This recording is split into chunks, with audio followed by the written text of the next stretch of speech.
Imagine sitting in first class, ready to enjoy a peaceful flight, when suddenly you're asked to leave simply because of the color of your skin. The flight attendant's words are clear. You don't belong here. But what happens when the child you're trying to remove isn't just anyone? What happens when he's the son of a CEO, a man whose influence could change everything in a heartbeat? Oh, this is the story of Dante Cole, an 11-year-old boy whose quiet strength will be tested when an unjust decision challenges his right to a seat he paid for. When the system fails him, and the people in charge make the wrong assumptions, who will stand up for what's right? What happens when the truth is on one side and the weight of prejudice on the other? As Dante sits in that first-class seat, what will he do when faced with the harsh reality of discrimination? And what happens when his father, someone with power and authority, arrives to change everything? Curious to know how one family, one moment, and a single decision could shift an entire flight's atmosphere. The journey has just begun, and it's about to take you somewhere you never expected. Keep watching to see how justice is served at 30,000 feet.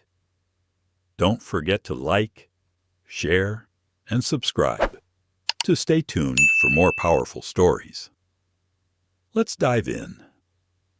It was a regular day in the cabin of Mesa Airlines Flight 509, cruising high above the clouds.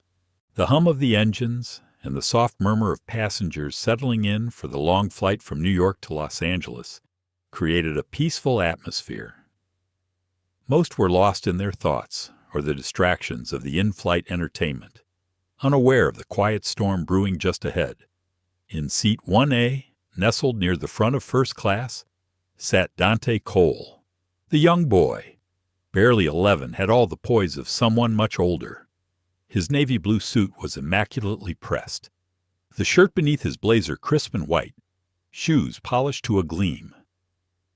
He was the picture of calm as he sat alone, looking out of the window, watching the city below shrink to nothing more than a web of lights and streets. Dante had flown before many times, in fact, but this was his first time flying solo. His father, James Cole, the CEO of Cole Industries, had arranged everything meticulously.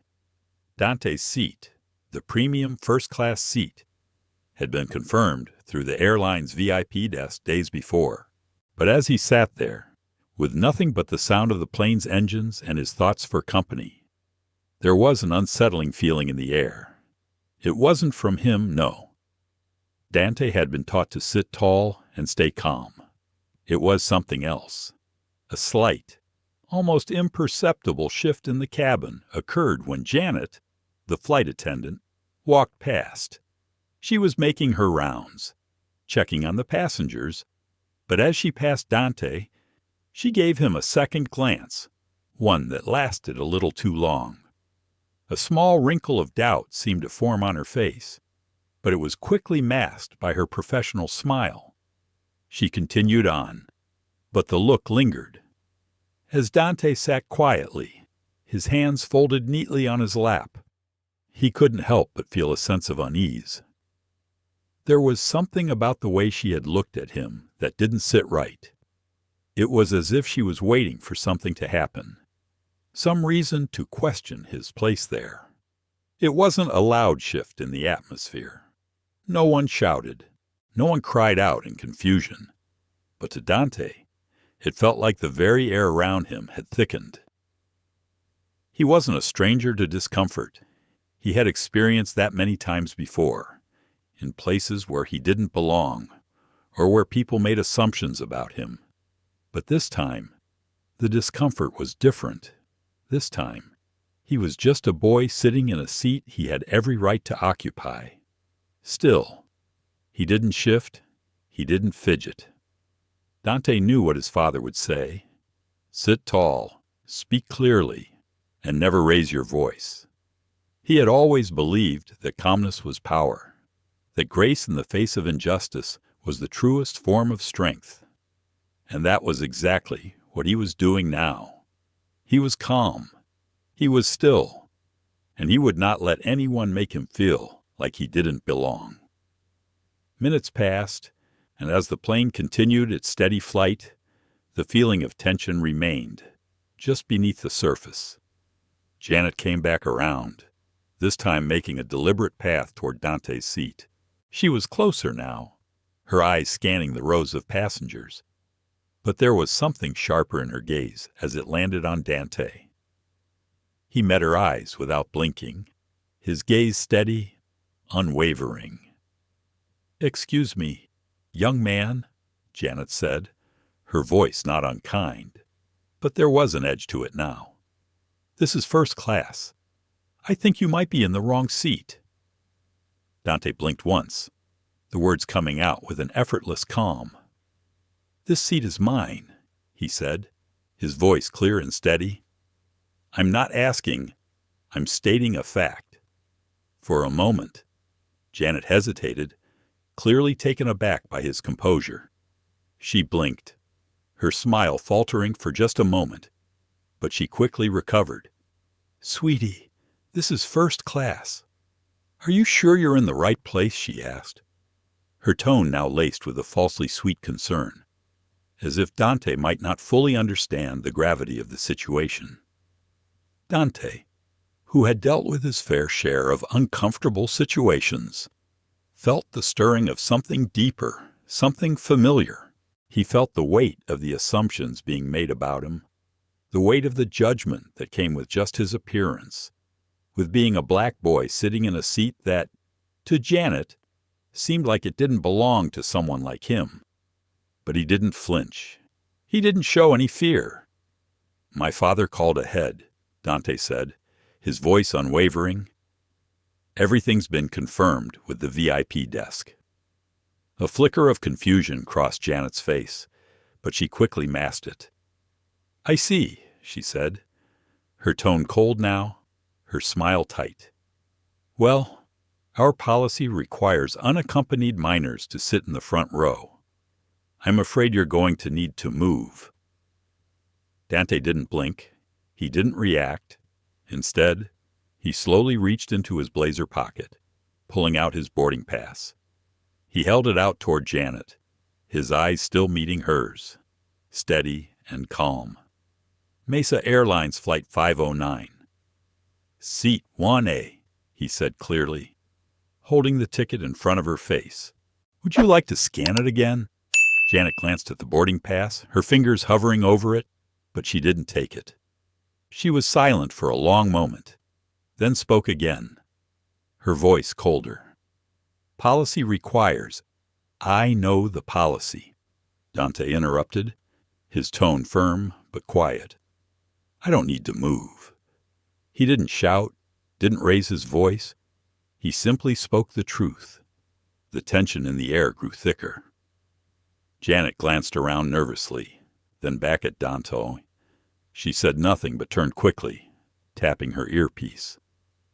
"We need a gate agent to first class," she said, her voice now laced with annoyance. "There's a child in the wrong seat." Dante sat still, waiting, watching. His father's lessons echoed in his mind. Always remember that your dignity is yours to control, no matter what happens. The minutes dragged on. The minutes that followed felt like an eternity to Dante. His hands were still folded neatly in his lap, his posture perfect. As he watched Janet retreat into the galley to speak with another crew member, a quiet murmur of confusion rippled through the cabin. Some passengers looked curiously toward him, unsure of what was happening. Others, like Mrs. Maria Johnson in 2C, had noticed the tension and were beginning to stir. Dante felt the eyes on him, but he didn't flinch. This was not new. He had grown used to the subtle discomfort of being in spaces where people like him were not always expected. He was used to it, but it still stung. He wasn't naive. He understood that in many places, people made judgments about others based on their appearance, their race, their background. But in this moment, on this plane, all that mattered was that he had a ticket for this seat. and he wasn't moving. As the seconds ticked by, Janet returned to the aisle, now accompanied by a young woman in a gray uniform. She was a gate agent, probably no older than 25, with a name tag that read Tanya Carter. Tanya walked with purpose, but there was a hesitation in her step as she caught sight of Dante sitting still, not making a fuss. She paused for a brief moment, her eyes scanning him with recognition, and then glanced toward Janet. Janet motioned for Tanya to step closer. "There's a child in seat 1A who needs to be moved," she said. Her voice clipped. "He seems to be under the impression that he belongs there, but it's a policy issue. He's unaccompanied." Tanya's brow furrowed slightly as she looked from Janet to Dante, then back at Janet. "His boarding pass?" she asked calmly. "Right here," Janet replied, holding up the pass Dante had given her. She thrust it toward Tanya, almost as if she were eager to see the problem solved. Tanya took the boarding pass, scanning it without a word. After a moment, she looked up at Dante, and her expression softened. She knew what this was, and it wasn't just a policy issue. Dante had flown before. She could tell that. She could see it in the way he sat, the way he carried himself. He wasn't a child who needed to be moved to the back. He wasn't being disruptive. He was calm, dignified, and yes, he belonged in first class. Seat 1A. Tanya read aloud, her voice soft but steady. Confirmed. Mesa Airlines priority. Executive clearance. She paused, her fingers still resting lightly on the boarding pass. "This isn't a mistake." Janet hesitated, then shot a quick glance at Tanya. "Well, policy states policy doesn't account for the fact that this child has a valid boarding pass." Tanya cut in gently. "And it certainly doesn't account for the fact that he's not doing anything wrong." Janet's expression tightened. "He's a minor. I'm just following procedure." "You're following procedure," Tanya replied, her voice more assertive now. "But the procedure's been overridden by the executive team. I can't override that." There was a pause. Janet opened her mouth to say something, but Tanya didn't let her. "I'm going to make sure we get this straightened out." "Okay," she added, her voice a little softer, almost as if she were talking to a child herself. She looked back at Dante. "You stay here." "Okay," Dante nodded silently, watching as Tanya walked away toward the front of the plane.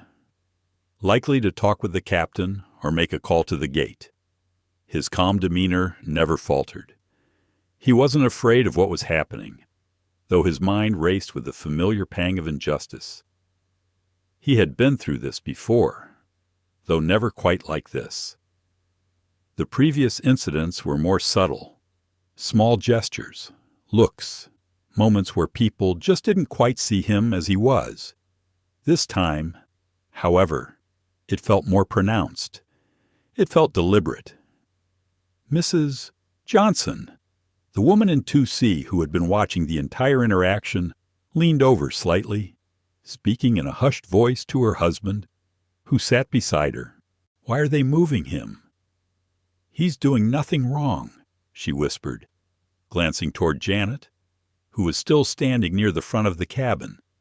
The man next to her, middle-aged and well-dressed, nodded in agreement. "I don't know," he muttered, his eyes flicking over toward Dante. "He belongs there." Maria turned toward him, her face tight with frustration. "You saw it, didn't you? The way she looked at him, like he didn't deserve to be here." The man's expression softened, and he looked back at Dante, a deep furrow forming between his brows. "I saw it. In the meantime—" Dante had gone back to looking out of the window, watching the distant clouds, trying to center himself, trying to push back the thoughts that were starting to bubble up. Why did this always happen? Why was he always the one to have to prove he belonged? He wasn't going to fight. He wasn't going to shout. But this was the world he had to navigate every day, where his worth was questioned simply because of the way he looked. He didn't let himself slouch, didn't let himself shrink. If there was one thing his father had taught him, it was to stand tall and to stand proud in the face of adversity. Even when the world tried to make you smaller, you had to resist. A few more minutes passed in tense silence. Tanya returned, walking briskly back down the aisle, her expression unreadable. She stopped beside Janet, who had her arms crossed tightly, a flicker of frustration still dancing across her face. "I've just spoken with the captain," Tanya said, her voice low but firm. "Dante Cole is cleared for this seat. His father is a VIP client, and all arrangements were made in advance. He belongs in first class." Janet didn't respond immediately. She looked toward the other flight attendants, then back at Tanya. There was a pause, an awkward silence that lingered for a beat too long. Tanya cleared her throat. "I suggest you let him stay where he is." Her voice was no longer soft. It was firm, final. She nodded toward Dante and turned to leave. For a moment, there was complete silence in the cabin. Dante sat still, back straight, hands folded. A sense of calm washed over him as he realized the situation was starting to resolve itself. His place was secure. He wasn't leaving, and no one could make him. The tension in the air seemed to grow thicker as the plane soared through the clouds. Dante sat in his seat, still holding on to his composure, but he could feel the eyes of the passengers on him. He didn't look at them. He didn't need to. They were all wondering the same thing. Why had this been allowed to go this far? Janet had reluctantly backed off for now, but Dante knew it wasn't over. There was a silence that followed, heavy and uncomfortable, and it wasn't just from the crew. The passengers could sense it too. The few who had been paying attention had witnessed something they knew wasn't right, but not everyone was willing to speak up just yet. It was the kind of silence that spoke louder than words, but no one had quite figured out what to do with it yet. In seat 2C, Mrs. Maria Johnson leaned toward her husband again, her voice a little louder this time. "Did you hear what she said?" She whispered, her tone filled with disbelief. She was going to move him. For what? Just because he's sitting in a first-class seat. What was that really about her husband? Thomas? Looked back at the scene near the front of the cabin. He noticed Janet was still standing near the galley, her posture stiff, her eyes darting from the passengers to Tanya and then to Dante. Thomas shook his head, his brow furrowing. He had seen a lot of things in his life, but this was different. "I don't know," he muttered, eyes still fixed on the young boy sitting stoically in the front. "But something isn't right. I've been flying first class for years, and I've never seen anything like this." The plane hummed on, steady and unyielding, but the sense of unease was palpable. The flight attendants moved through the cabin, but their movements now seemed less confident, more hesitant. Even Tanya, the gate agent who had stood up for Dante, seemed uneasy. She was lingering in the galley, speaking softly to another crew member, though her eyes kept drifting back toward Dante. Dante didn't look at her, but he could feel the weight of her gaze. He could feel the attention he was receiving, even though it wasn't overt. He wondered why people couldn't just mind their business, why it had to be about him. He had done nothing wrong. He had a ticket, the same as everyone else. Yet, somehow, it wasn't enough. A few minutes later, the quiet murmur of conversations in the cabin was broken by the unmistakable sound of Janet's voice. She was talking to Jason Miller, the first officer, who had stepped out from the cockpit to assess the situation. His calm demeanor did nothing to reassure the passengers. He looked at Dante, then at Janet, and finally turned toward Tanya. "What's going on here?" Jason asked, his voice cold and professional, though there was a hint of irritation in it. "We've got a kid in a first-class seat, and it's causing a scene." Dante didn't flinch at his words. He had heard it all before. Children in first class were often seen as out of place, like they didn't belong. But Dante wasn't just a child. He was a child who knew his worth, and he wasn't about to let anyone tell him otherwise. Tanya stepped forward, her voice firm but measured. "He's in the right seat. His ticket was verified. There's no issue here." Jason didn't look convinced. "I don't care about the ticket. I care about the fact that we've got a disruption on board. We need to move him to coach. We don't need any drama before takeoff." A ripple of shock spread through the cabin. Mrs. Johnson, sitting quietly, shot a glance at Dante, then at Jason. She couldn't believe what she was hearing. She could see Dante's composure, could see the way he sat so straight and dignified.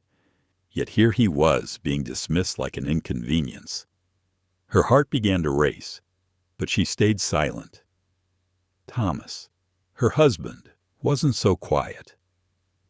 He stood up slightly from his seat, looking directly at Jason and Janet. "You can't be serious," he said, his voice louder now, cutting through the tension.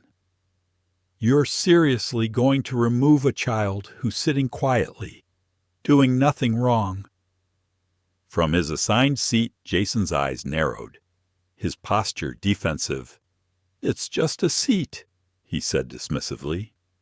"We can resolve this easily." But Thomas wasn't done. "It's not just a seat," he replied, his voice growing firmer. "It's about respect. And you're disrespecting him for no reason. I've watched you all, and frankly, it's embarrassing." There was a long pause as the passengers around them began to look at one another, some of them murmuring in agreement. Maria turned toward the man sitting next to her and gave a slight nod. He returned her gaze, his eyes hardening. He, too, had seen enough. Meanwhile, Dante sat quietly, his gaze fixed on the seatbelt sign overhead. He had heard it all before, heard the whispers, the glances, the subtle assumptions that came with being a young black child, in a place where people like him didn't often go. But today was different. Today. His father's words echoed in his mind. "You don't have to fight fire with fire, son. You fight it with the truth." He wasn't going to scream. He wasn't going to cry. He was simply going to stand tall, hold his ground, and speak the truth. This seat was his, and he had every right to be here. Tanya, sensing the tension escalating, walked briskly to the front of the cabin, muttering something about contacting the captain again. As she moved away, Dante glanced toward Jason and Janet. They were both standing at the front, their expressions unreadable. He had the overwhelming sense that something was going to change soon. He wasn't sure how, but it would. The minutes stretched on like an eternity, the hum of the plane beneath him somehow quieter, more oppressive. Then, finally, just as Tanya returned from the front, her phone pressed to her ear. The captain's voice came over the intercom. "Ladies and gentlemen," the captain's voice announced, calm yet authoritative, "we apologize for the delay. We're resolving an issue, and we'll be departing shortly. Thank you for your patience." Dante's heart quickened as he realized that this wasn't just an inconvenience. This wasn't just a delay. This was something much bigger than the flight, bigger than the rules that were being imposed on him. This was about fairness, about respect, and he wasn't going to let it go unnoticed. The tension had escalated, and Dante felt the weight of it in his chest, pressing down with every minute that passed. As the minutes stretched on, his mind drifted in quiet contemplation. He sat still, his back straight, hands folded neatly in his lap. He knew his father would handle things. He knew that in the end, justice would prevail. But that didn't make the moments of uncertainty any easier. Dante was no stranger to feeling out of place. As a young black boy, he had experienced moments of discomfort throughout his life. In classrooms, at social gatherings, in the public eye, he had always known the weight of the look, the subtle judgment of those who believed he didn't belong in certain spaces. But on this flight, in this moment, it felt different. This was more than just a glance.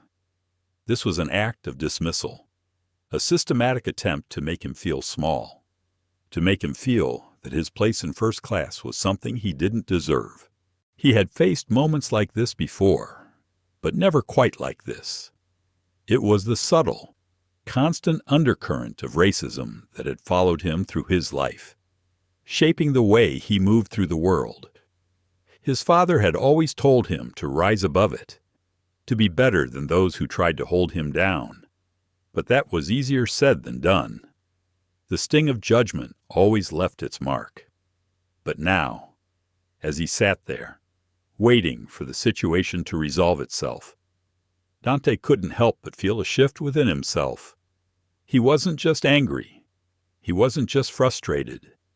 He was tired of always having to prove that he belonged, tired of always being the one who had to justify his place in the world. He closed his eyes for a moment, taking a deep breath.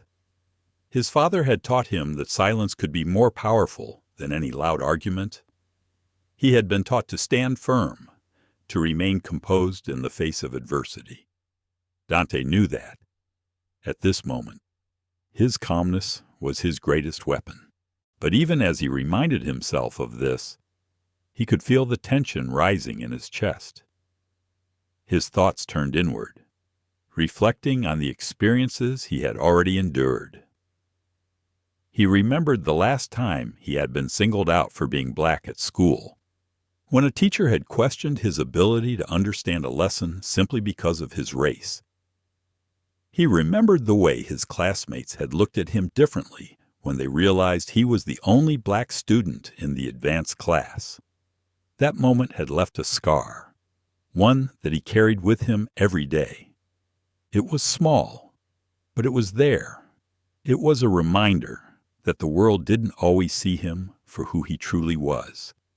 And now, sitting in this seat, facing the judgment of people who didn't even know him, it felt like that scar was being reopened, the old wound that never fully healed.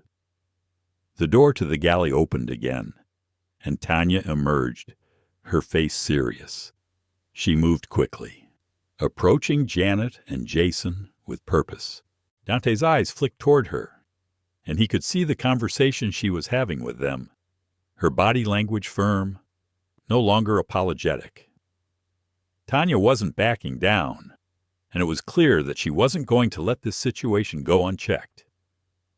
But as much as Dante appreciated Tanya's support, he couldn't help but feel a sense of discomfort. He wasn't a child who needed to be rescued. He didn't want to be the center of attention.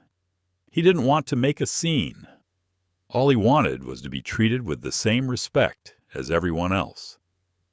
He wanted to exist in the world without constantly having to prove that he belonged. But that wasn't the world he lived in, and that was the hardest part to accept. He thought about his father. James Cole had always been his pillar, his rock. James was a man who commanded respect without asking for it, a man whose presence alone made people sit up straighter. But even his father couldn't shield him from the harsh realities of the world. Dante wasn't a fool. He knew that no matter how much he achieved in life, there would always be someone who would look at him and judge him by the color of his skin. But that didn't mean he had to accept it. Dante knew that. He had been taught that standing up for what was right wasn't always easy, but it was always necessary. His father had always told him, "You can't change the world by being quiet, but you can change it by being kind and standing firm in your truth." Dante shifted slightly in his seat, his gaze flicking back to Janet and Jason, who were now deep in conversation with Tanya. He felt a small flicker of hope, a brief spark that maybe, just maybe, things were starting to turn around. His mind wandered back to the lessons his father had taught him about resilience and grace. "Never raise your voice in anger, son," James had said many times. "Speak your truth and let others see you for who you really are. Your actions will always speak louder than your words." The plane hummed steadily beneath him, and Dante realized that his father's words had taken root in him. This wasn't about winning a battle or proving a point. This was about maintaining his dignity in the face of adversity. His actions, his calmness, his ability to sit there, unmoving, unwavering. Those were the things that would carry him forward. The cabin was quiet now, save for the sound of a few murmurs among the passengers. Tanya had moved away, and Janet and Jason were still standing by the galley. The conversation was clearly not over, but Dante could feel the change in the air. Janet's stance had softened. She was no longer as firm as she had been when the ordeal first started. There was a sense of hesitation in her posture now. She wasn't sure anymore, but Dante didn't want her to be unsure. He didn't want any more hesitation. He wanted action. He wanted change. He wanted people to see him as he truly was, not as a problem to be solved or a situation to be handled, but as a person who had every right to exist in this space. As the minutes dragged on, Dante knew that he had done everything he could. He had stood his ground, remained composed, and refused to let anyone dictate his worth. Now, all he had to do was wait for his father to arrive. And when James Cole arrived, things would change. In that moment, Dante realized something that he hadn't fully understood before. It wasn't just about the injustice he was facing. It was about the larger picture, the fact that the world needed to see this.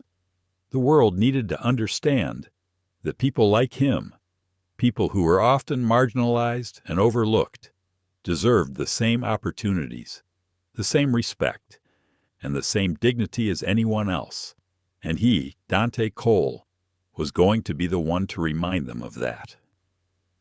The tension in the cabin had reached a boiling point. Passengers who had been minding their own business now seemed to be paying close attention to the unfolding drama. The murmurs in the aisles grew louder as people started to exchange glances, many of them no longer able to ignore what was happening. Dante sat in his seat, back straight, eyes fixed on the seatbelt sign, his hands folded neatly in his lap. His calm demeanor was a stark contrast to the uncertainty swirling around him. He had been taught to rise above it, to remain composed, no matter the circumstances. But even with all the lessons his father had instilled in him, Dante couldn't shake the feeling that this moment, this very situation, was a turning point. Not just for him, but for the entire cabin. He had been quietly observing the interactions between Janet, the flight attendant, and Tanya, the gate agent. Jason Miller, the first officer, had joined them, his expression hardening as the conversation grew more intense. They were all trying to figure out what to do, but no one was willing to take the final step to resolve it. Janet, still standing near the galley, was clearly rattled. Her earlier confidence had evaporated, replaced by a hesitant posture. She kept glancing at Tanya and Jason, but there was no longer the same sense of authority in her demeanor. She was now part of the problem, caught in a web of her own assumptions. Jason, on the other hand, seemed ready to push the situation further. His voice had a slight edge to it, as if he were impatient with the whole ordeal. "We need to move him," Jason insisted, his words cold, but tinged with frustration. "This is just making things difficult." Tanya's response was firm, but there was a softness to it. "I've already told you. Jason, his seat is confirmed. He has the right to be here." Janet shot Tanya a quick look. There was no mistaking the tension between them. Tanya wasn't backing down, and Janet clearly didn't know how to handle it. The flight attendant, once so confident in her actions, was now on the defensive. She wasn't used to being questioned, especially not in front of passengers. She had always been in control, always the one to set the tone. But now, she seemed uncertain. Dante felt a strange calm wash over him. This wasn't his fight, but it was. He didn't want to be the center of attention. He didn't want to be the cause of an argument. But he knew that this wasn't just about the seat. It was about something bigger, about being seen for who he truly was, and not just for what people assumed he was. He didn't look at Janet or Jason. Instead, he focused on the lighted seatbelt sign above his head, trying to keep his mind focused. He had always believed that the best way to deal with conflict was to remain centered, to rise above the noise. It wasn't about winning. It was about holding on to his dignity. Minutes ticked by, and the tension only grew. Dante could feel the eyes of the passengers around him, their curiosity mixed with unease. Many of them had watched the entire exchange unfold, some silently supporting him, others unsure of what to make of the situation. Tanya stepped away briefly, her footsteps quick and purposeful as she made her way to the front of the plane. She was clearly getting frustrated with the stalemate. Dante noticed that she was carrying her phone now, her fingers moving swiftly as she typed something out. He could only assume she was reaching out to someone higher up, perhaps the captain, or someone else who could bring this to a swift resolution. A few moments later, Tanya returned, her expression set with determination. She made her way down the aisle toward Janet and Jason, who were still locked in conversation. As she approached, Tanya's voice rang out, loud enough for everyone in the vicinity to hear. "Enough," she said, her tone final and unwavering. "I've spoken with the captain. This situation is resolved. Dante Cole is staying in his seat. There will be no further discussion." The words hit the cabin like a wave, and for the first time in what felt like hours, a collective sigh of relief swept through the aisle. The murmurs quieted, and the tension in the air seemed to dissipate, replaced by an almost surreal calm. Jason and Janet exchanged a brief look, their expressions a mix of surprise and frustration. Neither of them had expected this turn of events. Tanya had acted quickly, decisively, and there was nothing more for them to do now. Janet glanced at Dante, her eyes momentarily softening, but there was no apology, no acknowledgement of her misstep. Instead, she gave a small, tight smile before walking away, her steps quick and purposeful, as if eager to put the situation behind her. Dante felt the weight of the moment settle over him. He didn't smile. He didn't celebrate. There was no satisfaction in what had just happened. The injustice had been acknowledged, but not by the people who had caused it. The battle had been won, but it didn't feel like a victory. Instead, he sat still, his thoughts turning inward once again. He didn't need to feel validated. He didn't need the approval of the people around him. What mattered was that he had stood his ground. His father's words echoed in his mind again. "Speak your truth, and let others see you for who you really are." As he sat there, The murmurs of the cabin slowly faded. The flight attendants moved back into their routine, some returning to their duties while others gave occasional glances toward Dante. The atmosphere had shifted, and it was clear that something had changed in that moment. The rest of the flight would continue, and Dante knew that things wouldn't be the same. Janet and Jason might have been caught off guard, but they had learned something today. And Dante, as young as he was, had delivered a quiet lesson to them all. He wasn't just a child sitting in a first-class seat. He was a person who deserved the same respect and dignity as anyone else. And that, he realized, was enough. The minutes that followed were filled with an eerie calm. Dante sat in his seat, the weight of what had just happened hanging in the air. The flight attendants resumed their duties, their movements less sure than before, as though the atmosphere of tension still lingered, like the last gusts of a storm that had passed but left its mark. Dante wasn't sure how to feel. On one hand, he was relieved. Tanya had come through, and the situation had been resolved in his favor.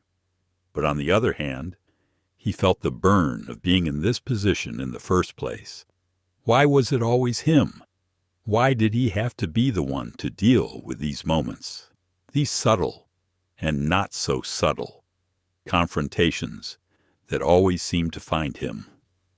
He glanced at his phone, resting on the tray table in front of him. It had vibrated earlier, but Dante had left it alone. Now, he took a deep breath and picked it up. His father, James Cole, had been waiting for the call. Dante's fingers hovered over the screen as he hesitated for just a moment. He didn't want to make his father worry. He didn't want to burden him with the weight of another fight that Dante knew was only going to be one of many in his life. But there was something inside him, a feeling that had been building ever since the moment he had been asked to leave his seat, that told him he couldn't just sit back and keep quiet anymore. He pressed the green button and waited as the phone rang twice before his father's deep, familiar voice filled the line. "Dante," his father said, calm as always. "What's going on?" Dante's throat tightened. He hadn't expected the words to catch in his chest like they did. For a moment, he couldn't speak.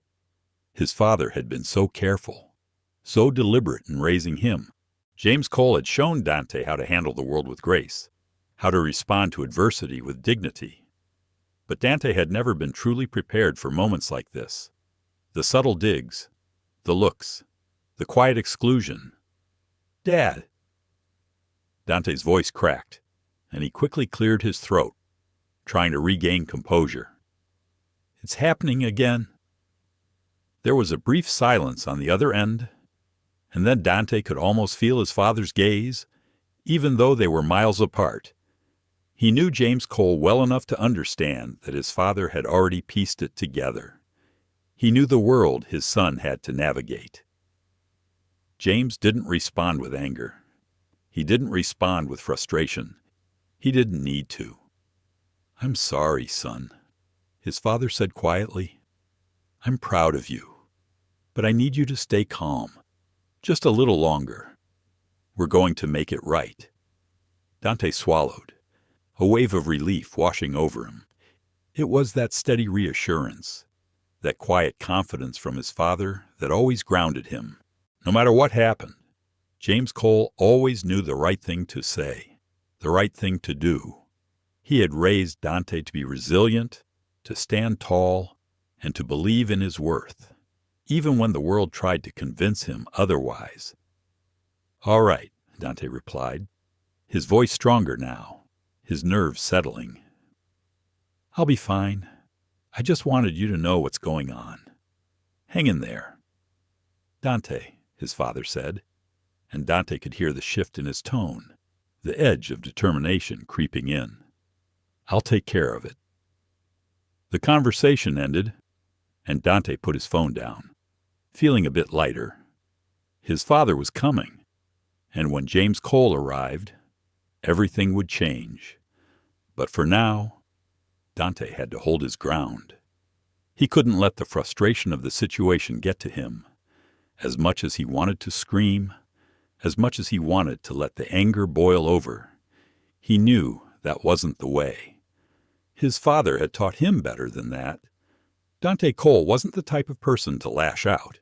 Instead, he was the type to act with purpose, with clarity, and to show the world the truth without raising his voice.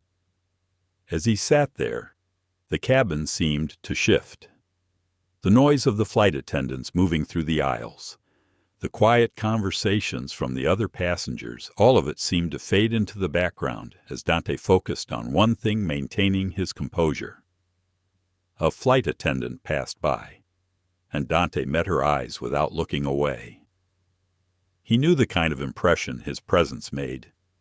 He could see the judgment in the way people looked at him, but he didn't care anymore. It didn't matter what they thought. What mattered was that he was standing up for himself. What mattered was that his father would be there soon, and everything would change. Just then, a voice came over the intercom. "Ladies and gentlemen, we are making final preparations for departure. Please ensure that your seatbelts are fastened and all personal items are securely stowed. We will be taking off shortly." Dante could hear the slight tremor in the captain's voice, the subtle sign that the flight crew knew things weren't as they should be. But in that moment, it didn't matter. The truth had already been spoken, and it was only a matter of time before everything unfolded the way it should have from the beginning. The plane began to move forward, taxiing slowly down the runway. Dante could feel the rumble of the engines beneath him, the smooth hum of the aircraft as it prepared to take off. The familiar sensation of acceleration surged through him, but this time there was something else, a quiet, internal strength that seemed to settle in his chest. He wasn't just a child sitting in a first-class seat. He wasn't just a boy who had been displaced because of someone else's misunderstanding. He was Dante Cole, and he had every right to be there. Minutes passed as the plane continued its journey down the runway, the acceleration increasing, and the air around them getting denser. But for Dante, time seemed to slow. He was no longer just waiting for the plane to take off. He was waiting for something more. He was waiting for James Cole, his father, the man who had always stood by him, the man who had taught him that dignity could never be taken away, no matter how hard the world tried. And soon, Dante knew, everything would change. The plane's engines roared as it gained speed down the runway. Dante could feel the rush of the world outside becoming a blur as the aircraft began its ascent into the sky. The sound of the engines was a constant hum, a reminder of the power beneath him, the power of flight. But in the midst of the familiar sounds, something had shifted in the cabin. The tension that had settled after Tanya's intervention had not completely disappeared, but the atmosphere felt different. There was an undeniable weight to the air, as if the whole cabin was holding its breath, waiting for something to happen. Dante's heart beat steadily in his chest as he leaned back in his seat, eyes scanning the faces of the passengers around him. Some were still preoccupied with their own conversations, others with their in-flight entertainment. But Dante could feel their eyes flickering toward him every now and then.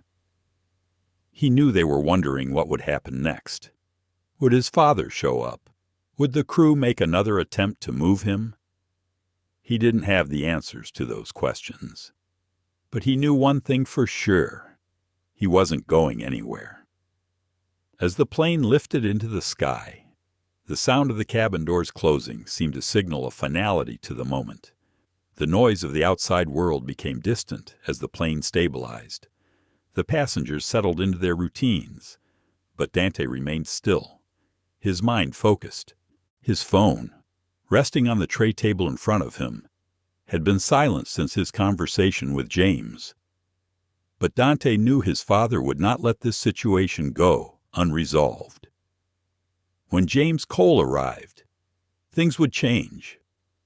Minutes passed, and Dante's sense of anticipation only grew. He could feel the quiet murmur of conversation around him, but he stayed focused. His eyes remained on the front of the cabin, as if he could sense that something was about to happen. That's when he saw it, the unmistakable silhouette of a man in a well-tailored suit, walking down the aisle. The movement was deliberate, purposeful, and commanding. The crowd in the cabin seemed to part as the man moved through the rows. His presence felt even before he reached Dante's seat. James Cole was here. Dante's heart skipped a beat. His father's presence was always a grounding force in his life, a steady, unwavering presence that provided security in even the most uncertain of times.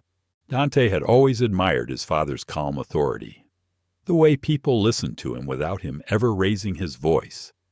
And now, as James approached, Dante felt the weight of the moment settle into place. His father wasn't just a businessman, a CEO of one of the largest companies in the country. He was Dante's father, and he was about to make his presence felt. As James reached the aisle near Dante's seat, he gave a brief nod to the flight attendants, but his eyes were fixed firmly on Dante. Without missing a beat, he moved toward the row where his son sat, his stride purposeful, confident. He was a man accustomed to taking control of situations, to making things right. And this situation, Dante knew, was about to be resolved. Janet had been watching from the galley, her posture tense as she observed James's approach. The flight attendants, still moving quietly through the aisles, exchanged uncertain glances. They weren't sure what to expect. They weren't sure how this was going to play out. But James didn't waste time. "Dante," James said, his voice low but powerful. "Are you all right?" Dante nodded, his eyes meeting his father's. "I'm fine, Dad. Everything's taken care of." But James wasn't looking at his son anymore. He was looking at Janet and the other flight attendants, his eyes cold and piercing, as if daring them to say something. "Janet," he said, his voice sharp and commanding, "I believe my son has every right to sit in that seat. The issue is settled. You'll not be troubling him again." For a moment, the cabin was silent. The weight of James's words hung in the air. The flight attendants looked between each other, their expressions flickering with uncertainty. Janet opened her mouth to speak, but nothing came out. She had never been confronted like this before, not with someone of James Cole's stature, not with the quiet force that he commanded simply by walking into the room. The passengers, too, seemed to hold their breath, unsure of how to react. But James wasn't waiting for an apology or an explanation. He wasn't interested in making a scene. What he wanted, what he was demanding, was respect. For his son, for himself, and for everyone who had ever been overlooked or dismissed simply because of who they were. "Janet, you've already made a mistake," James continued, his voice calm but unwavering, "and I won't allow it to go unnoticed. This isn't about policy. This is about how people are treated. My son was disrespected, and that's something I will not tolerate. You may not see it, but you've just made a mistake that will cost more than you think." He turned away from Janet, his gaze sweeping over the rest of the crew, and for a moment, everything seemed to still. Then, he looked directly at the passengers seated around him, his eyes locking with theirs. He didn't need to say anything. The message was clear. James Cole wasn't just here to defend his son.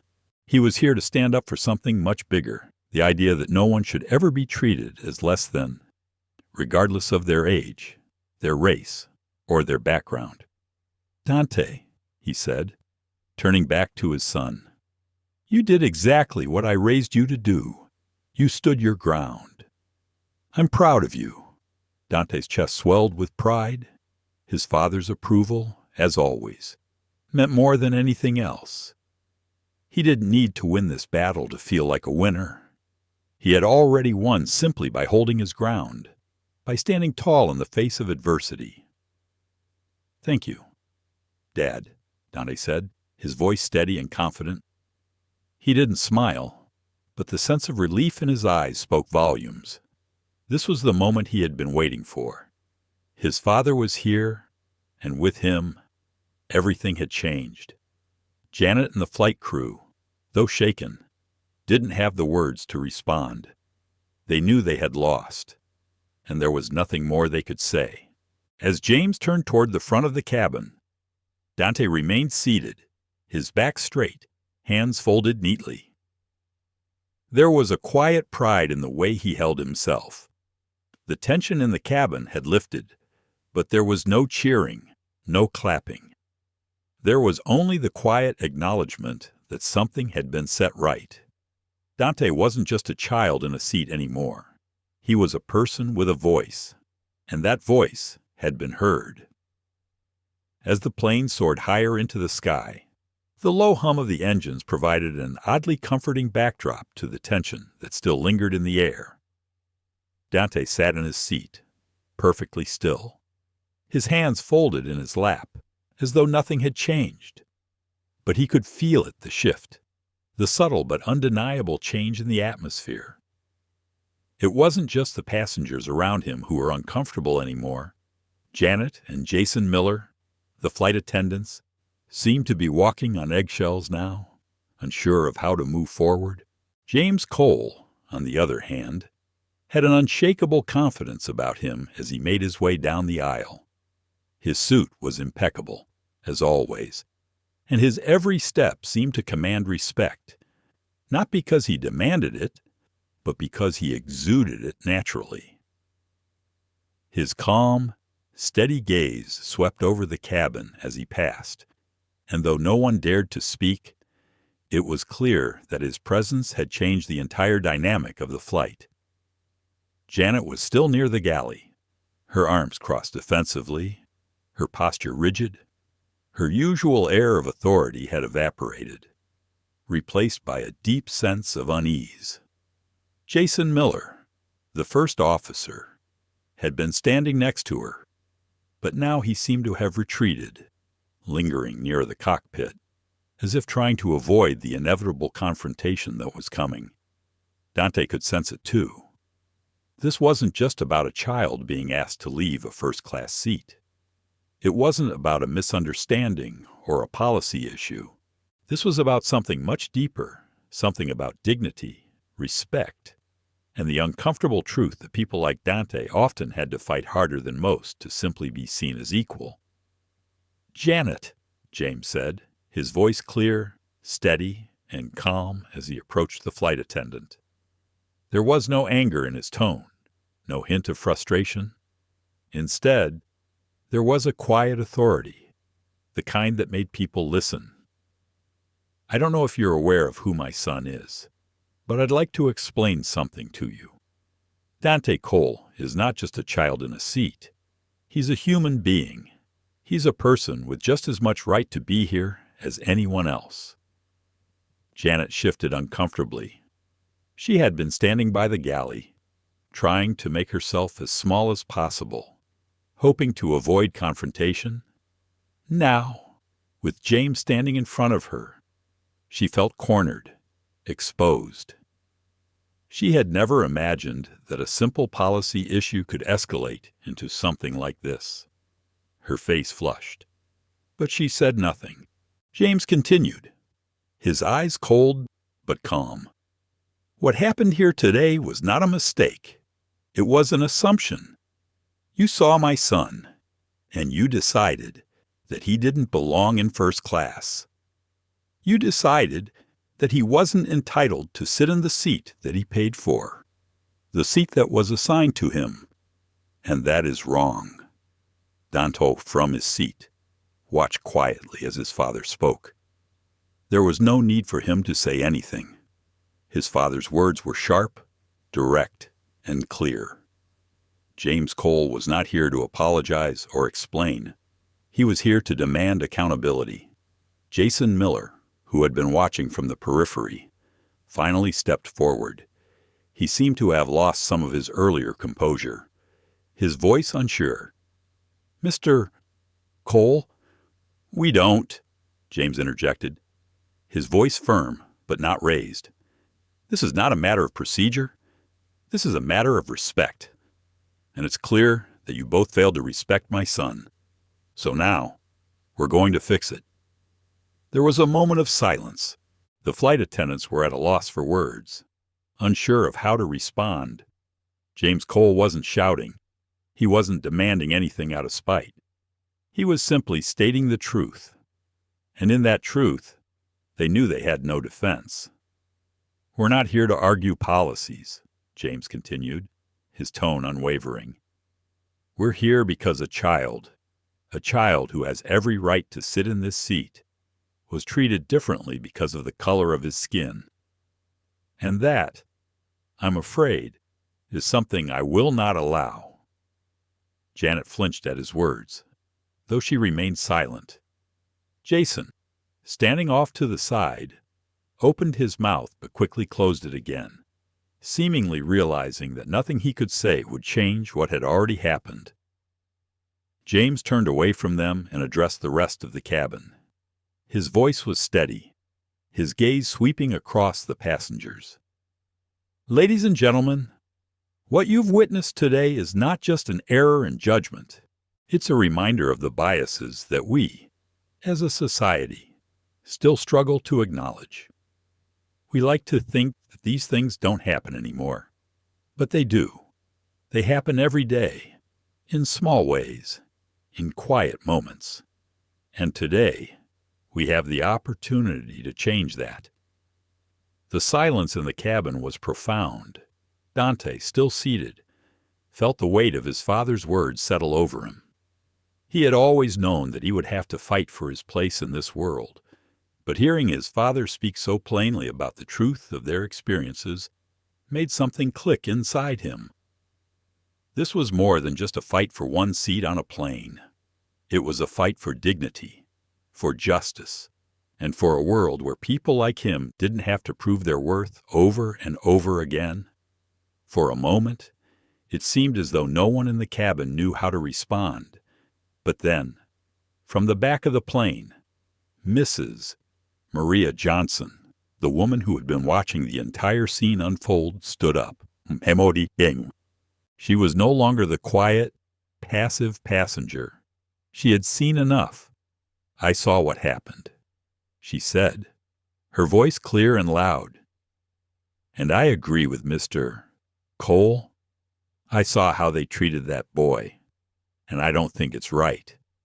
I don't think anyone should have to fight for a seat that they've earned. We all deserve to be here, and I'm not going to sit in silence anymore." Her words sparked a ripple throughout the cabin. Passengers who had been silent, unsure of what to say, now began to speak up. Some nodded in agreement, others murmured quietly among themselves. But the collective shift in energy was unmistakable. The quiet, uncomfortable tension that had filled the cabin had been replaced by a sense of solidarity. James looked at Dante and nodded, his eyes softening for the first time. "This is what change looks like," he said, his voice quieter now. "When people speak up, when people refuse to accept the injustices they see, that's when things begin to shift."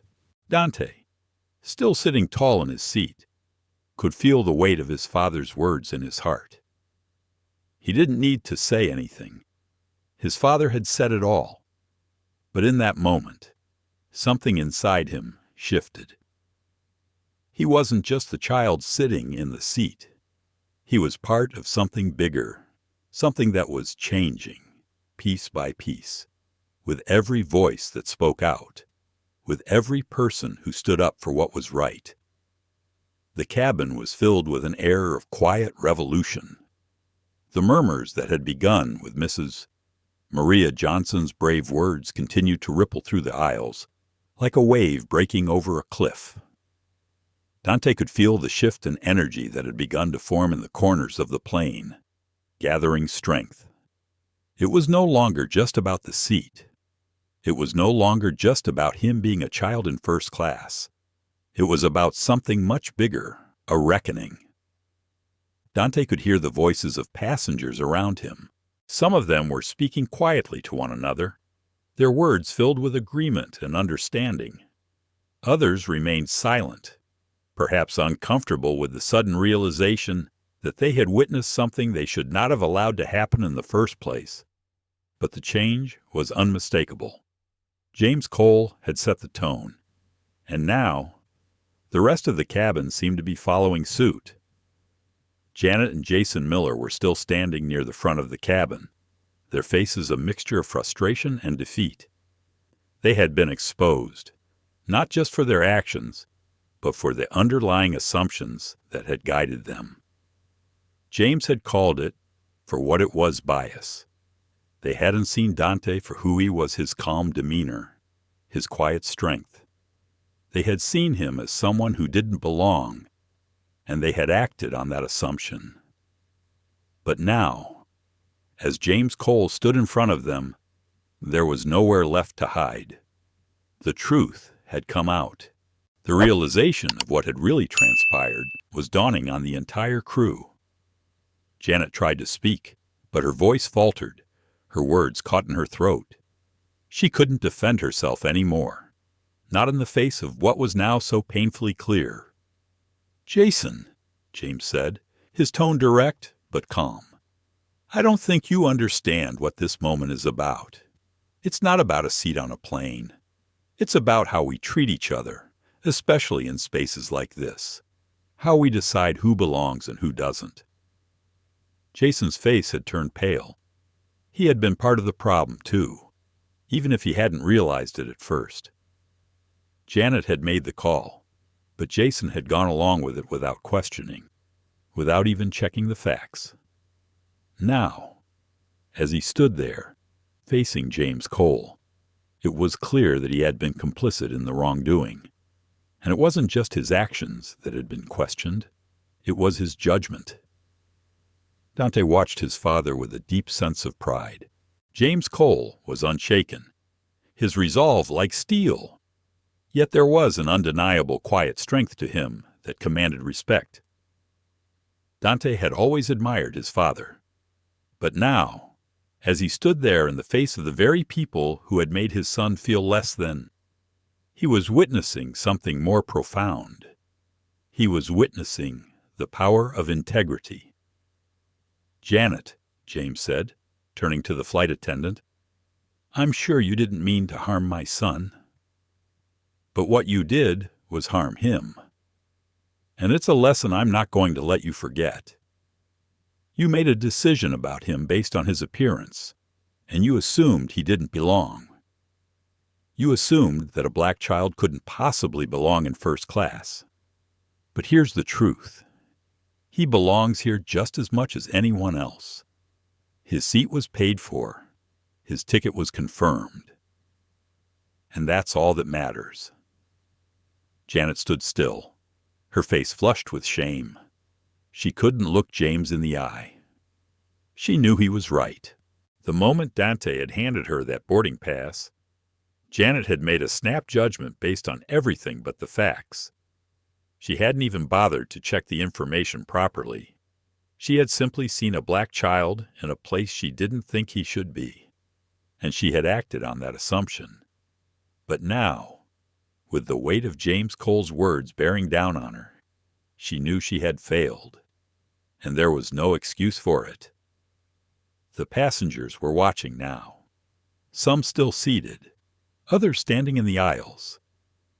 A few had begun to speak up, adding their voices to the growing chorus. One man in a suit near the front of the cabin leaned forward and said quietly, "You're right. I saw what happened, and I didn't say anything. I should have. But I didn't. Another woman in the middle section of the plane nodded. I didn't speak up either, but I should have. That boy had every right to be sitting where he was.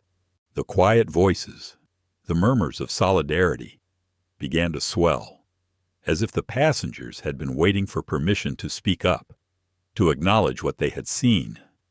Maria Johnson, who had started this movement, stood once more, her voice firm as she addressed the flight attendants. "I saw everything," she said, her voice ringing clear in the cabin.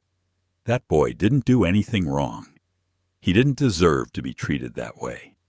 And neither do any of us. We deserve better. All of us." Her words struck a chord, and more passengers began to nod, their faces filled with understanding. James Cole glanced around the cabin, his eyes locking with the passengers. There was no anger in his expression, no need for further words. The truth had been spoken, and it had spread through the cabin like wildfire. Finally, Jason Miller stepped forward, his expression somber, his voice low. "Mr. Cole," he said, his words slow and deliberate. I understand now. I didn't see it before. I didn't see the harm, but I do now, and I'm sorry." Janet said nothing. She simply nodded, her face still flushed, her head bowed in silent apology. James Cole nodded back, his face serious but understanding. "I appreciate that, Jason. And Janet, I know this wasn't your intent, but this is bigger than just one incident. This is about creating a culture where these things don't happen anymore, where we don't assume, where we see each other, truly see each other, for who we are, not for the color of our skin or where we come from." Jason took a step back, his shoulders slumped, the weight of the situation settling in. He was no longer the first officer standing tall, full of authority.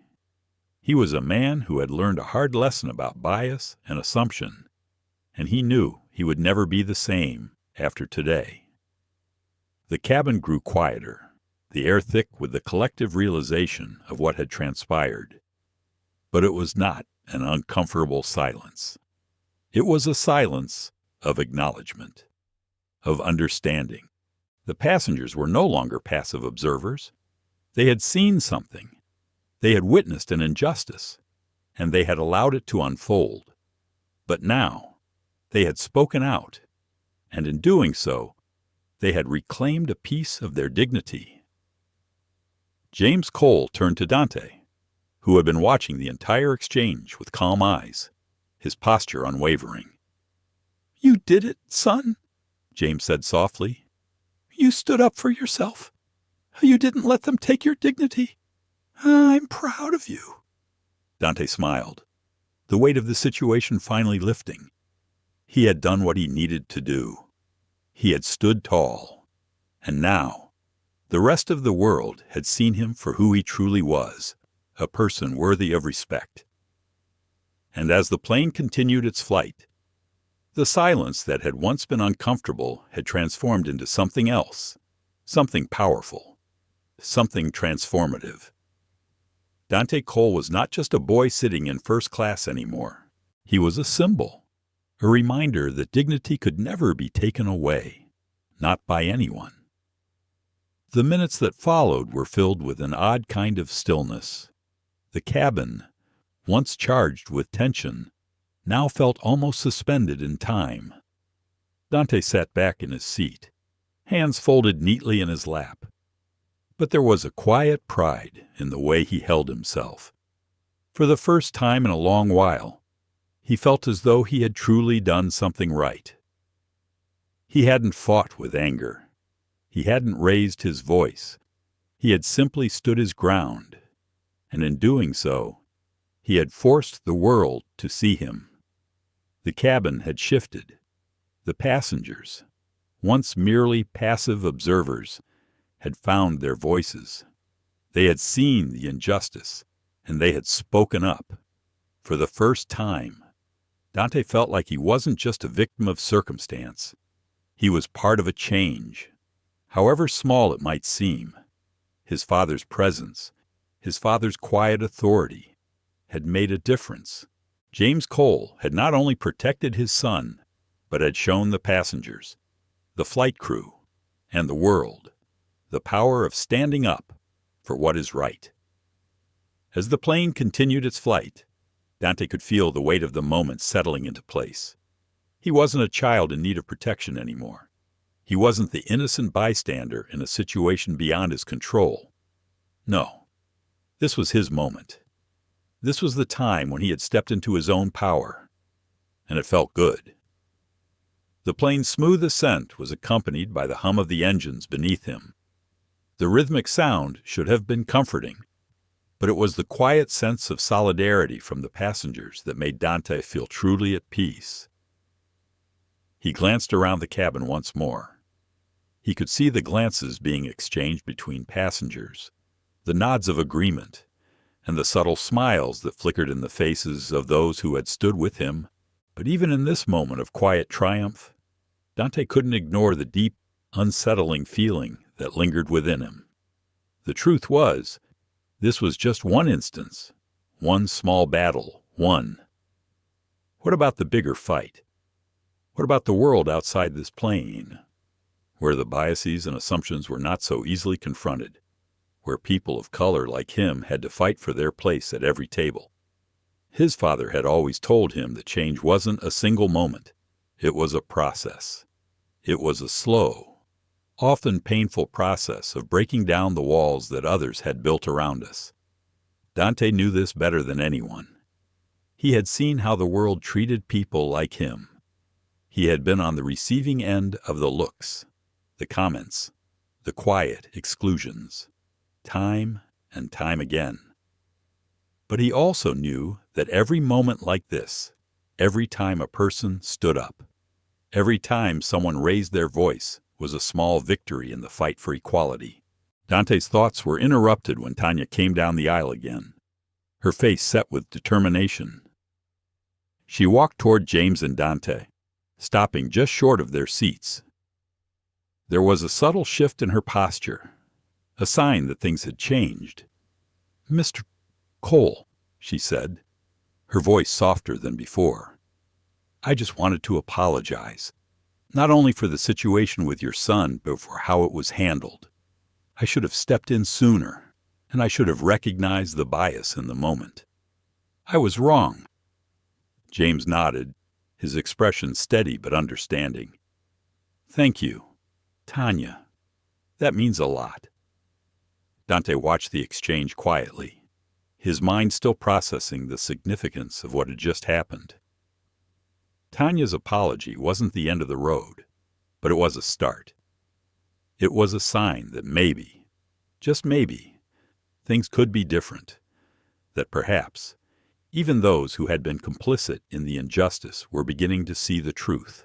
But the reality was that Tanya's words, while sincere, weren't going to change everything. Change was a long road, and moments like this, moments of clarity, were rare. Dante knew that. He understood that the fight for fairness and dignity was something he would have to carry with him every day. As Tanya moved away, James turned to Dante, his face softening. "You did well today. Son, you stood your ground, and that's more important than anything." Dante gave a small smile, his heart swelling with pride. "I didn't do it alone," he replied, his voice quiet but firm. "You were there." The truth was, Dante hadn't done this alone. He had had the courage to stand up, but his father's example had shown him the way. James Cole had always been there to guide him, to show him how to navigate the complexities of the world. But today, it wasn't just about following his father's lead. It was about understanding that the same dignity his father had always carried could be found in him as well. Dante had always known that. But today, it felt real in a way it never had before. The captain's voice came over the intercom once more, this time with a calm announcement that they would soon begin the descent into Los Angeles. The plane was making its final approach, but Dante felt like he was only just beginning to understand what had happened in the past few hours. As the plane prepared to land, James leaned back in his seat, his eyes soft as he looked at his son. There was a quiet understanding between them. They didn't need to say much. They had already said everything that mattered. "Remember what I told you, Dante?"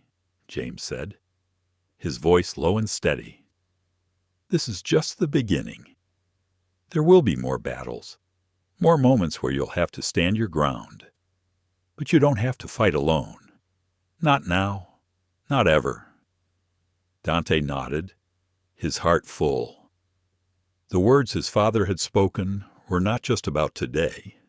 They were about the rest of his life, about standing firm in a world that would try to make him smaller, about rising above the noise, and about holding on to his dignity no matter what. The plane touched down with a gentle bump, and Dante couldn't help but feel a sense of finality. They had made it. He had made it. He wasn't just a child anymore. He was someone who had earned his place, and no one could take that from him. As the passengers began to stand and gather their belongings, Dante didn't rush. He stayed seated, watching as the plane slowly emptied. The moment had passed, but its significance would remain. Today, he had been seen. Today, he had stood tall, and tomorrow, he would do the same. The flight attendants began to disembark, their faces neutral now, but Dante could see the change in them. He had forced them to see something they hadn't wanted to acknowledge, and for that, he was grateful, not just for himself, but for every other child who would come after him, who wouldn't have to fight so hard for their place in the world. As the last of the passengers exited, James stood up, his hand resting on Dante's shoulder. Together. Father and son walked down the aisle, the hum of the engine still lingering in their ears. They had faced the storm, and they had emerged stronger for it. "Let's go, son," James said, his voice filled with warmth and quiet pride. "It's time to go home." And with that, Dante Cole stepped off the plane, a little taller, a little stronger, and ready to face the world on his own terms. The terminal was bustling with the usual chaos of a busy airport, voices echoing off the polished floors, the sound of luggage being wheeled across the hard ground, and the general hum of people hurrying to their gates. But for Dante and his father, James Cole, it was almost as if the world had slowed down around them. After everything that had happened on the plane, the moment of calm that settled over them as they exited the aircraft was both surreal and grounding. They moved through the terminal, side by side, as though nothing could break their bond or the quiet confidence that now radiated between them. "Dad," Dante said quietly, his voice almost a whisper as they walked side by side. Do you think people will remember what happened?" James glanced down at his son, his eyes softening. "They'll remember, son," he replied, his voice steady and reassuring. "But the question is, what will they take from it? Will they let it change them?" Dante's brow furrowed. He knew his father wasn't talking about the flight, or even the confrontation with the flight attendants. He was talking about something deeper, something more lasting. Dante had been taught that the fight for justice, for equality, was never just about one moment.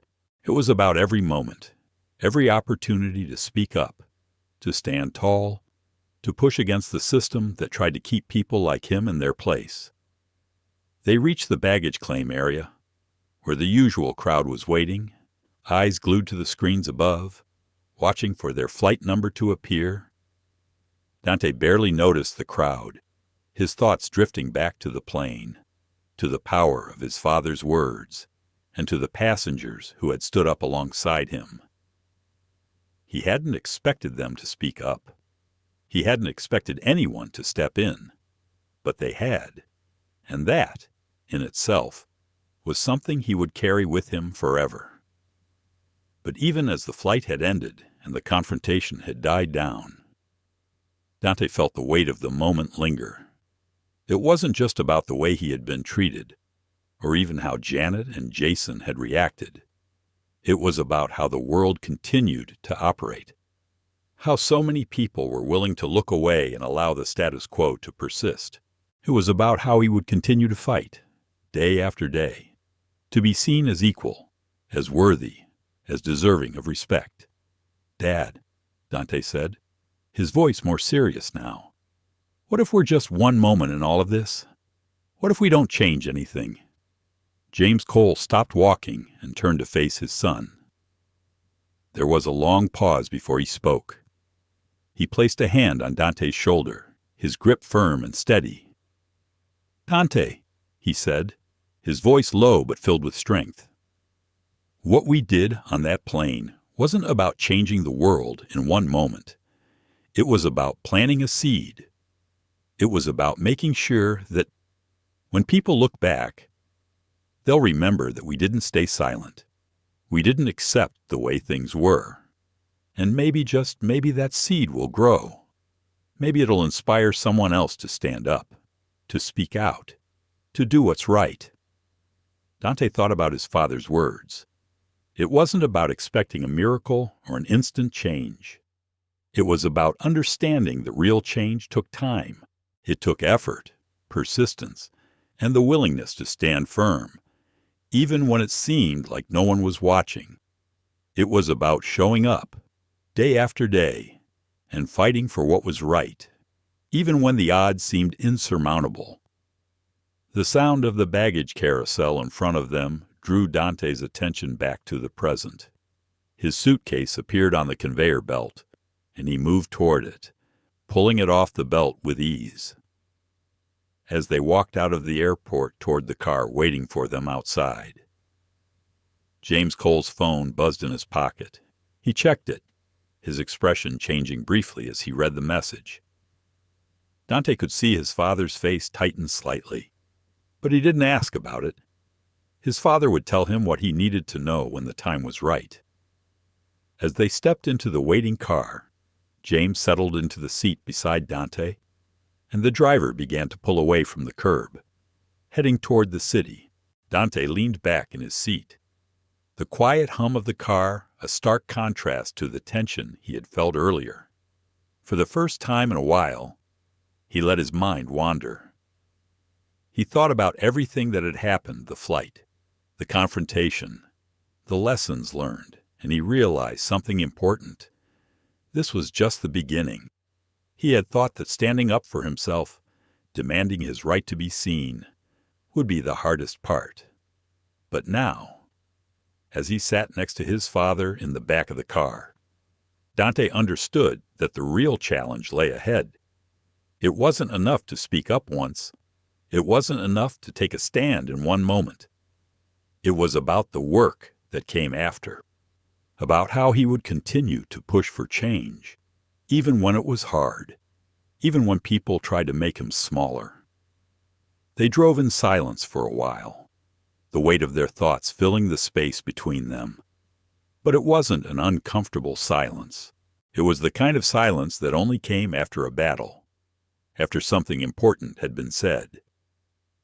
Dante's heart was still racing with the adrenaline of the flight, but as the cityscape unfolded outside the window, he began to feel a quiet sense of resolve settling in. When they finally arrived at their destination, James Cole turned to Dante before stepping out of the car. His eyes were steady, his gaze focused on his son. "You did something today that most people don't even know how to do, Dante," he said quietly. "You spoke up, you stood tall, and you didn't let anyone take that from you. But remember, this world isn't always going to make it easy for you. They'll try to make you feel small, but you don't have to shrink. You just have to keep standing your ground. Dante nodded, his chest swelling with a quiet pride. He had done it. He had stood up, not just for himself, but for everyone who had ever been silenced. And he knew, deep down, that this moment, this small victory, would not be the end of his journey. It would be just the beginning. "Thanks, Dad," Dante said, his voice steady but filled with emotion. "For everything." James smiled, a rare, warm smile that filled Dante with reassurance. "You've always had it in you, son. I'm just glad to see you use it." As they walked toward the door, Dante couldn't help but feel that this moment, this conversation, had changed something inside him. It was a shift in perspective, a realization that he didn't have to prove his worth to anyone. He just had to keep showing up, keep standing tall, and keep fighting for the dignity and respect he knew he deserved. This was only the beginning. The city lights flickered in the distance as the car moved through the streets, the familiar surroundings offering Dante a sense of calm. It had been a long day, an exhausting day, but it felt like something had shifted inside him. The moment he had stood up on the plane, the tension that had built up over the years seemed to fade away. He had taken his place. He had demanded to be seen. And now, as they neared their destination, it felt like he had become part of something bigger than just one isolated incident. As the car slowed to a stop in front of their apartment building, Dante couldn't shake the feeling that everything had changed. First, he had always felt like an outsider in certain spaces, like he had to work twice as hard to prove himself. But now, he realized he didn't need to prove anything. He just had to exist, to be unapologetically himself, and let the world adjust. The door opened, and James Cole stepped out first, his powerful presence always commanding attention. He was a man who could walk into any room and have everyone turn their heads. But it wasn't just his stature that commanded respect. It was the quiet strength that radiated from him, the integrity with which he lived his life. And now, Dante understood what his father had been trying to teach him all these years. It wasn't enough to be powerful on the outside. True power came from within. As they walked into the building, James turned to Dante, his face softening. "You know, son, I've been in situations like this before, and it's easy to think that one moment can change everything. But the truth is, this is just the beginning. The work that we do now, what we've done today, will shape the way people see us in the future." Dante nodded, absorbing his father's words. "So, what now?" he asked. "What happens next?" James smiled, but it wasn't the easy smile of a man who had all the answers. It was the smile of someone who understood that the path ahead was still uncertain. "Now, we keep going. We keep living. We keep fighting for the things that matter. But we do it with integrity. We do it the right way. And we don't back down." The elevator ride up to their floor was quiet. James stood tall beside Dante, his eyes focused ahead. Dante could feel the weight of the day lifting off him with each passing second. The adrenaline had worn off, and now, all that remained was a sense of quiet determination. His father's words had settled deep inside him, and he knew that this was only the beginning of a much longer journey. When they reached their floor, James led the way to their apartment. The door opened with a soft click, and the familiar scent of home greeted them. It was a comfort, a reminder that, no matter what happened in the world, this space, this family, was their anchor. As Dante removed his jacket and set it down on the chair, he noticed the small details around the room, the family pictures, the trophies his father had won, the books that lined the shelves. It was a space that had always felt safe. But tonight, It felt different. It felt like a place where change could happen. It was as though the walls themselves were bearing witness to the moment that had unfolded on that plane. "You did something incredible today, Dante," James said, his voice low as he sat down on the couch. "You didn't just stand up for yourself. You stood up for everyone who has ever been told they don't belong. And that's something I'll never take for granted." Dante sat beside him, his eyes meeting his father's. "I didn't do it alone," he said softly. "It was everyone, the passengers, Tanya, even Maria. They saw what happened. They spoke up." James nodded, a small smile tugging at his lips. "And that's the power of standing together. But you have to remember something important, son. It's not just about speaking up in the big moments. It's about doing it every day. It's about showing the world who you are, every single time. You have to make it known that you will never be silenced." Dante thought about that for a moment. James was right. Of course, it wasn't enough to speak up once and think that was the end of it. The world was always going to challenge him, to test him, and he had to be ready for it. He had to be ready to speak up when no one else would, to fight for what was right, even when it was hard. "Thanks, Dad," Dante said, his voice quiet, "for everything. I don't know if I could have done it without you." James looked at him, his eyes filled with warmth and pride. "You've always had it in you, son. I just gave you the tools to see it for yourself." Dante smiled, feeling a warmth inside him. He had always admired his father. But now, as he sat beside him, he realized that he wasn't just looking up to James Cole anymore. He was becoming him. He was becoming someone who would stand tall in the face of adversity, who would never back down from a fight, who would always, always fight for what was right. The silence between them wasn't awkward. It was comfortable. It was the kind of silence that comes after a long day, after something important has been said. They didn't need words to understand each other. They had already said everything that mattered. Dante's phone buzzed on the coffee table, and he reached for it. He unlocked the screen and saw a message from Maria Johnson.